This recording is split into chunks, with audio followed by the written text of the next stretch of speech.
Hey everyone, it's Chris Valenti. I am here to film my October and November wrap-up. I haven't done a wrap-up since September. Things happen. I'm not including romances in this wrap-up like I normally do. I think I'm going to do another romance shuffle, so I'm going to put them all into that one and just talk about that then when that happens. And I'm also not putting books that I did not finish in this one. I'm not going to do my DNFs because I'm going to talk about my October and November DNFs because there's quite a few of them. If I remember what they were, I will definitely do that video on them because there were some. There were some. First up, We Were Liars by E. Lockhart. I did not like this book as much as everyone else seems to like it. I hated the characters. I did not like the characters at all, and if I don't like the characters, I'm not going to really feel the story. I kind of did a skim fast through that book because I couldn't stand the characters. And your whole mystery element could have been cool if I cared for the people, maybe. Like, it could have been something interesting, but I didn't care. So I didn't care. Sorry if you like it. Don't mean to, like, it just wasn't for me. Perks of Being a Wildfire by Stephen Chbosky. Did like the story, not as much as everyone else seems to like it. Not planning on watching the movie. It was kind of triggering. I didn't know it was going to be about the things that it was about. I'm not going to talk about it, but trigger warnings for things in that book if you are going to look into it, because no one ever told me that prior to me picking it up and deciding to read it, and that might be also why I kind of not loving as much as I wish I did, and I only gave it like a 3 out of 5 because I was just like, whoa, whoa, whoa. Was not prepared. So that was a thing for me. Trigger warnings are important. I've said that so many times before. Anyway, if you want to know what the trigger warning is, message me. I'll tell you. I just don't want to say it in the video because I put trigger warning on the video, and I haven't been doing that when I do have trigger warnings in the videos. I don't know. I mean, The Marvels by Brian Selznick. The first half of this book is all photos or pictures, and it's beautiful and it's wonderful and it's lovely and it's middle grade, and I loved it and it was awesome and it was awesome. That's all I'm saying. And it follows this like theater family, and I loved that because theater and done well, and it was a really cool picture story, and I want to go back and look at it again, so I absolutely need to buy a copy of this book and have it in my collection to look at the pictures in better quality because I was looking at it on my computer screen on my Kindle computer thing.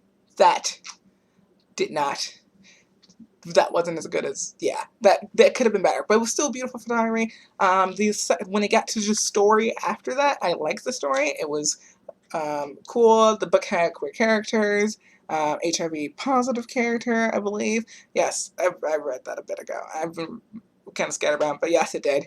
And I really, really enjoyed it. Definitely something I recommend. Wes and Kit by Charles Strikeout. I took a long time to read this book. I liked it up until the couple got together because they got cheesy. They were a very possessive couple. I didn't think their relationship was very healthy. I liked their dog, Lolly. I thought it was adorable. My sister has a stuffed animal who's a dog named Dolly, and I thought it was cute because it was like a little coincidence there. I did not like that the mystery kept a back burner to their relationship because the mystery was really interesting. I liked the trying to figure out what the heck was going on. What's with these clocks? There's clocks involved, and treasure, and old, rich, white people. You know, I like the steampunk elements, and I always want to read something else to steampunk. If you guys have any suggestions for a steampunk story, suggest it to me, because I would definitely be interested, especially if it has queer characters in it. I would be all over that. I want to read something that's a little bit better than this, because I only gave this, I think, 3 stars. So there you go. Sirius Pink by Sharon Dolan. I think I read this in like 2 days. It is a poetry book, all by Sharon Dolan, and she has some kind of different things going on. The last section is all like ekphrastic poetry, and I really, really love that. I got to look at the artwork as I read her pieces, and that was really cool. I really like doing that. The first section was okay. It kept me going. I thought some of the paintings, some of the poems in it were really interesting. It was all about mistakes, and I was like, I get you, girl. Second section was lacking the most for me. I like the ekphrastic poetry in the first section the most. But there's also a Huzzle in here, and I did a video on the Huzzle form a while ago. I really love that form of poetry, even though I'm really bad at writing it. And Sharon's Huzzle was really good. Like, I really loved her Huzzle. I liked the way that she brought herself into the Huzzle at the end. So yeah, definitely a really short poem book. Really, really enjoyed it. I think I gave it 4 stars. So that's pretty good. Stripped with the Vampire by Jack Scanlon. This book took me a very long time to read. If anyone noticed on my Goodreads, it was there for quite a while. I had mentioned it a long time ago that I started. And the reason why is I kept putting this book down because this book hops directly into action. Takes in media res to like another level. It's just like, boom, strip club, main character. Oh my god, there's some type of Aztec ritual. What the fuck's going on? Just right off the bat, you're jumped in, and it's about 20%. Once I don't want. I keep saying it's like the first 25% of the book that's like that, and it kind of is. You don't know what's going on, but the main character Vince has no clue what is going on. So that's just kind of how it had to be. Vince is a human who used to date a vampire named Charlie, and there is some bad blood in this relationship. Real bad blood. Like the descriptions made it seem like Vince broke Charlie's heart, but then Vince get broken up with. When you meet Vince, it's like Charlie broke up with him and left and all these different things. There's some bad blood between these two, but they care about each other. So when Vince is off about to almost get sacrificed by some Aztec people, he goes to Charlie for help because Charlie's going to help him. Things I liked about this book, because the opening was not it. I liked their relationship. Charlie and Vince had a really strong relationship, and I really, really enjoyed it, and I was like, yes, good. Other thing, something I hated but also liked, and I am conflicted about.